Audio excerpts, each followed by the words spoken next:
Vamos a continuar esta charla con Alfredo González, que es el presidente de la Cámara de Expendedores de Jujuy, con quien estuvimos charlando antes de la pausa, producto de la falta de gasoil y las restricciones que hay, o que se han dispuesto, que se han ido consensuando también para vehículos, por ejemplo, con patente extranjera. Pero claro, esta no sería la salida sería adecuar el esquema de precios.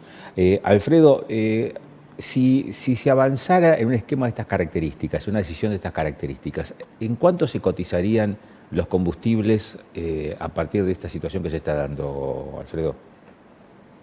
A ver, primero, bueno, vamos a hacer un análisis primero de cuánto tendrían que estar los precios hoy. Si uno toma el último año de lo que pasó en el precio de los combustibles subieron un 30%, mientras la inflación en el mismo periodo, mayo a mayo, que ya tenemos los datos, el combustible subió un 30% y la inflación estuvo arriba del 60%. O sea que si uno tomara solamente el valor de la moneda argentina, hay un atraso de más de un 30%.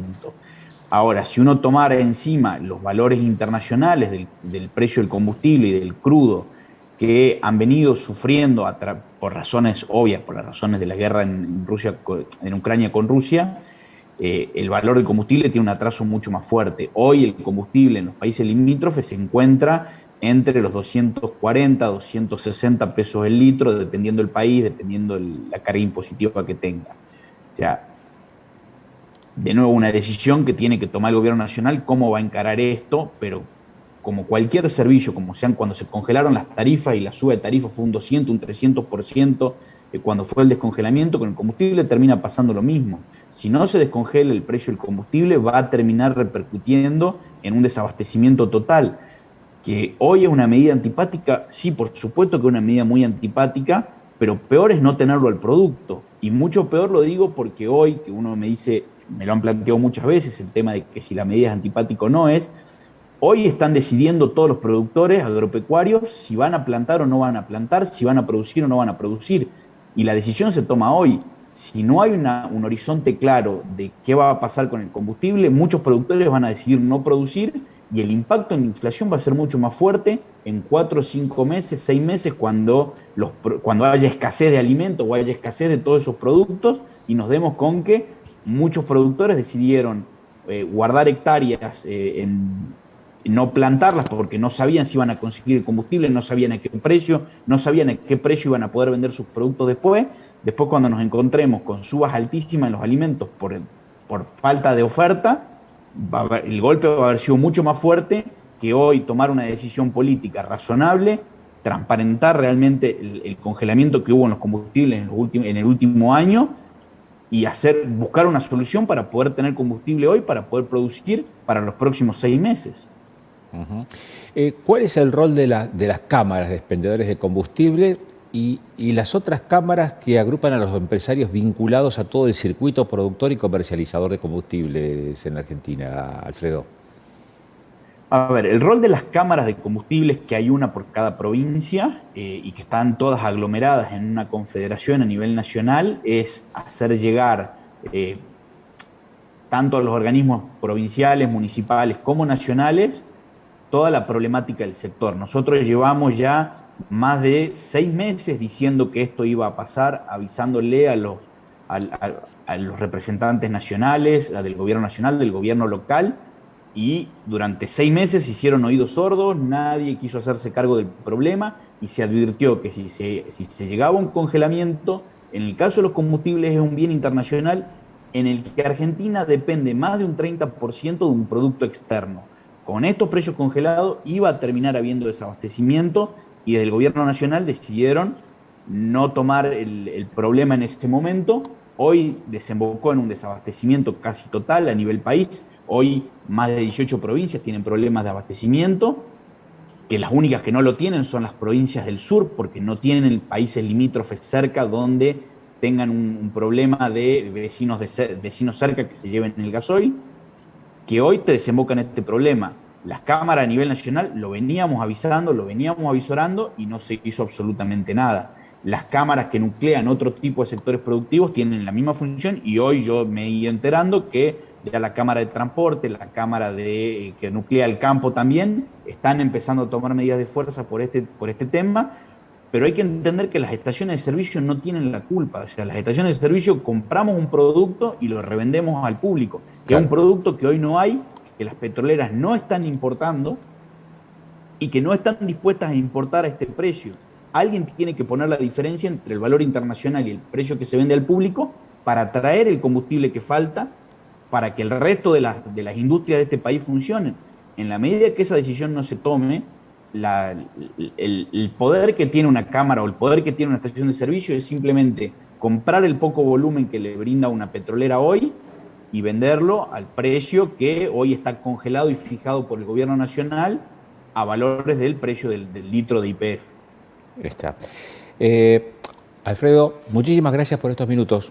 Muy amable, muy gentil, ¿eh? No, muchísimas gracias a ustedes y la verdad que gracias por transmitir que está pasando no solamente en Neuquén, en todo el país está pasando este problema y que creo que hoy es importantísimo que los anuncios del gobierno nacional y de los gobiernos provinciales se conviertan en actos y no en meros avisos de que quieren solucionar el problema, sino que realmente necesitamos que esta vez se pongan los pantalones y solucionen el problema para todos los argentinos. Gracias, que termine bien el día. Muy amable, Alfredo. Bien. Igualmente, muchas gracias. Alfredo es el presidente de la Cámara de Expendedores de Combustibles en Jujuy, una situación que se está dando en el norte del país que no se da en las provincias patagónicas, se da casi nada, muy, muy poco perceptibles en la provincia de La Pampa, pero sí el resto del país, hacia el norte del Río Colorado, vos lo tenés esto digamos, como uno de los temas dominantes. Entre las cuestiones dominantes ahora están las elecciones en la Universidad Nacional del Comahue. A las 20, hace ¿cuánto? 1 hora y media pasadita que terminó digamos, el horario de votación para sufragar y se están contando los votos. Recordemos que la Universidad del Comahue fue a balotaje, se están contando los sufragios, hay 2 aspirantes a ocupar el rectorado, Beatriz Gentile y Andrés Ponce de León, con ventaja para Gentile en esta instancia casi 3 puntos por arriba de los votos obtenidos por Ponce de León, 47, casi 48% Ponce, fíjate vos 52, un poco más todavía la diferencia de Gentile, 4 puntos, 4 puntos la diferencia de Beatriz Gentile, que es actualmente la decana en Humanidades, que ha sido la candidata que le ha levantado la mano Crisafulli en su momento también, cuando se anunció su candidatura al rectorado, y Andrés Ponce de León, otro también decano, en este caso de la Facultad de Derecho y Ciencias Sociales, la que está ubicada en la ciudad de General Roca, y que por los votos obtenidos en la primera vuelta, y tal lo que establece digamos, la normativa interna de la universidad, fueron esta segunda vuelta para tomar una decisión en cuanto a la ocupación de ese lugar de conducción que tiene la universidad. Vamos a seguir hablando de economía, vamos a seguir hablando de economía aquí en esta edición de Panorama. Vamos a saludar a Gonzalo Echegaray, que es economista, porque hubo noticias, novedades importantes en las últimas horas. Gonzalo, ¿cómo te va? Muy buenas noches. Agustín Amado te saluda. ¿Cómo estás?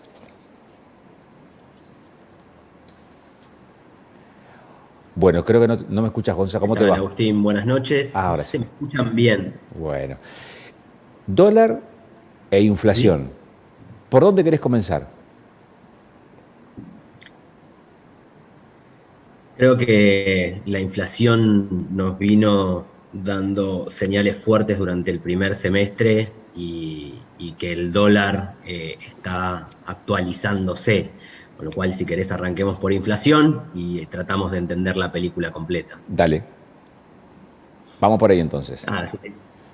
La inflación para el mes pasado, para el mes de mayo, terminó en 5,1 según los datos oficiales publicados hoy, lo cual, de alguna manera, mantiene una tendencia, algo que habíamos conversado, Agustín, sí, con anterioridad, y que de alguna manera se hace menor que los meses anteriores, pero que empieza a preocupar al gobierno respecto de la incapacidad de poder bajarla. las herramientas que se han intentado utilizar definitivamente no están dando resultado.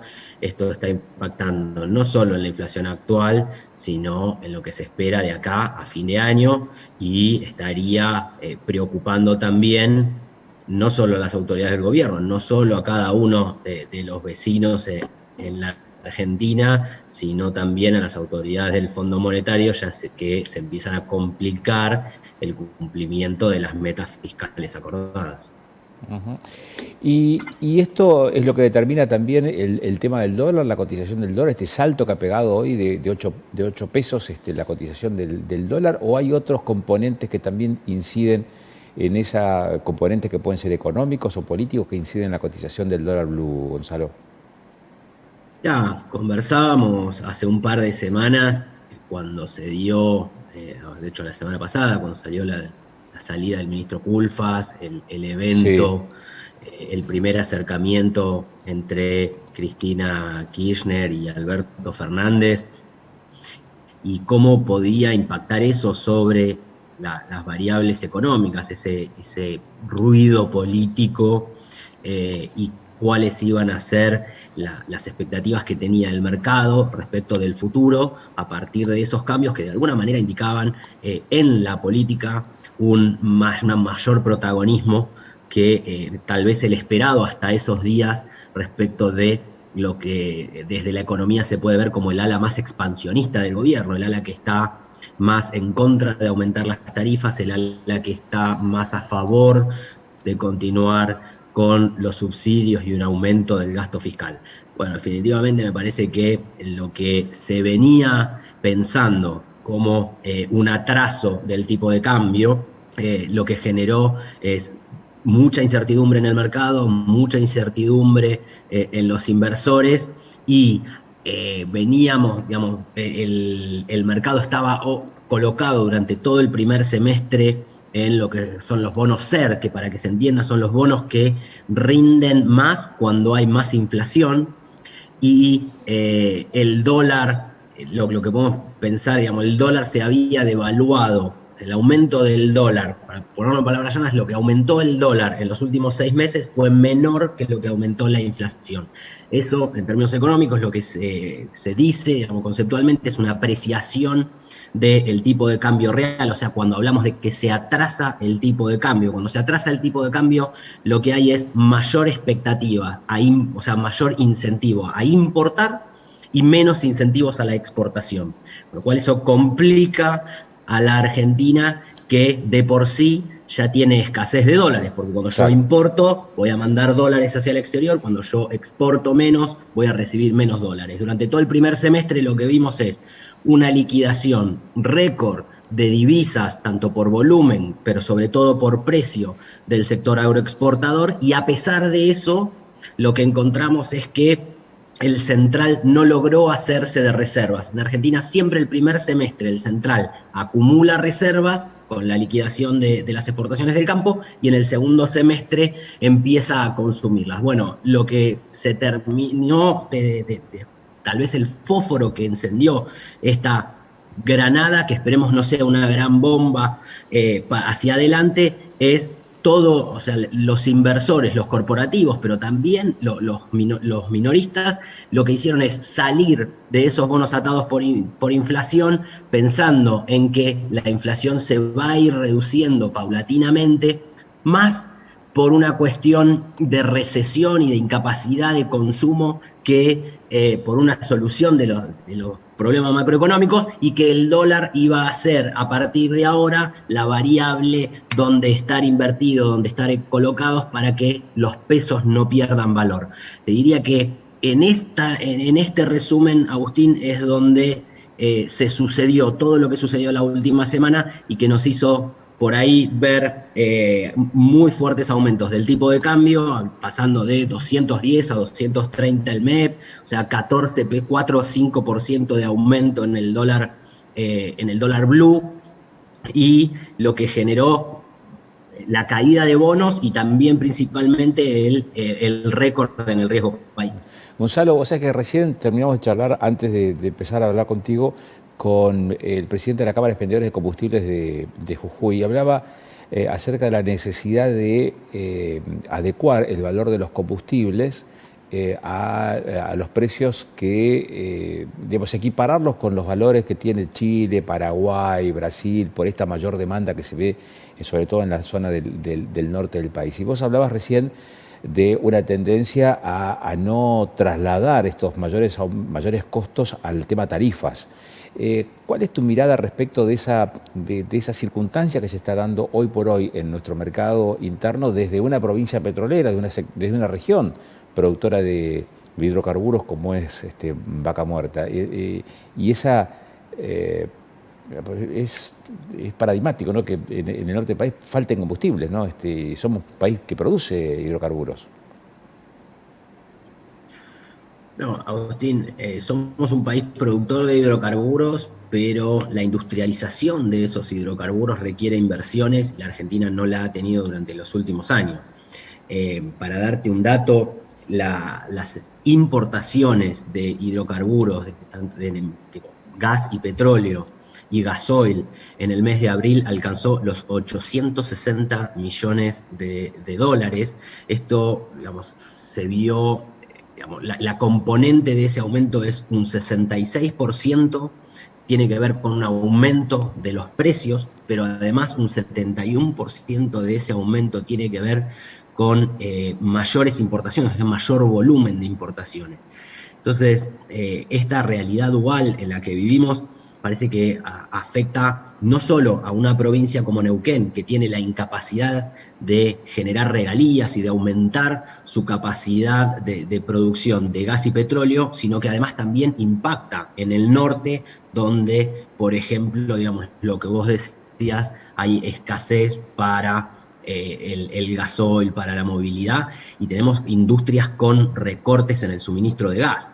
Así que te diría que cómo lo veo para adelante, mirá, es preocupante. Probablemente el gobierno lo que haga es intentar reducir al mínimo la escasez de combustibles y de gas, pero esto es una sábana corta que hoy tenemos, que es la escasez de dólares. Entonces los dólares están yendo a intentar importar lo más posible de estos dos bienes, digamos, que tienen que ver con la energía, y por otro lado se está restringiendo muy fuerte lo que son las importaciones de insumos.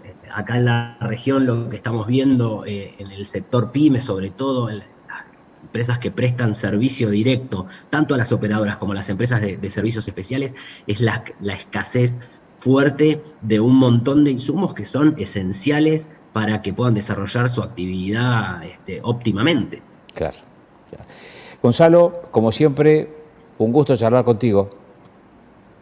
Por favor, Agustín, saludos a todos y esperemos tener mejores novedades en los próximos días, pero me parece que hay preparándose, sobre todo para quienes tienen que conservar el poder adquisitivo, o sea, el valor de la plata. Tanto las personas como las empresas va a haber que estar muy atentos a los movimientos de la economía, de las finanzas, para que se puedan, por ejemplo, en un comercio, volver a comprar los mismos bienes, en una empresa para poder volver a importar los insumos que necesitan. O sea que imagino que vamos a estar en contacto, va a haber mucha movimiento en las variables macroeconómicas. Muchas gracias, Gonzalo, que termines bien el día, muy amable.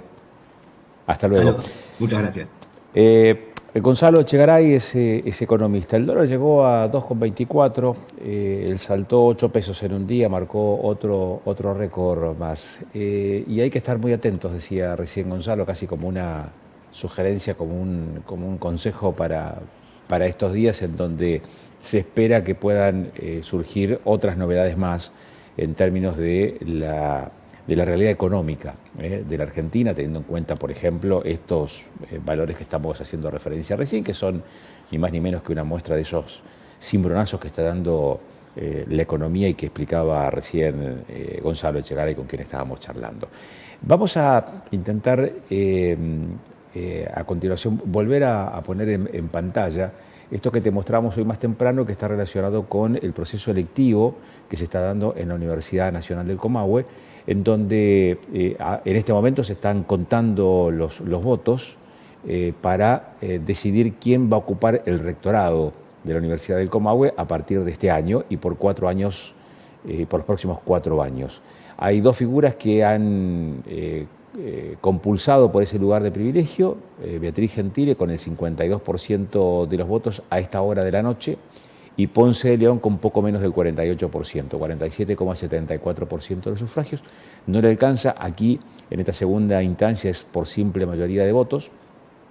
Gentile ha logrado superar la mitad del electorado, la adhesión de más de la mitad del electorado. Lleva hasta el momento el 52,26% de los sufragios. Ponce de León el 47,74% de esos votos. Gentile ha crecido en términos porcentuales de un 40 y tanto por ciento, ha superado el 50%. Ponce de León ha crecido también de un 33-34% de los votos que había sacado en la primera vuelta al 47, casi 48% de la gentileza del electorado, pero no ha sido suficiente o no está siendo suficiente para acceder a ese lugar. Ambos son decanos. Gentile ocupa el decanato en la Facultad de Humanidades, que depende de Comahue, Ponce en Derecho y Ciencias Sociales.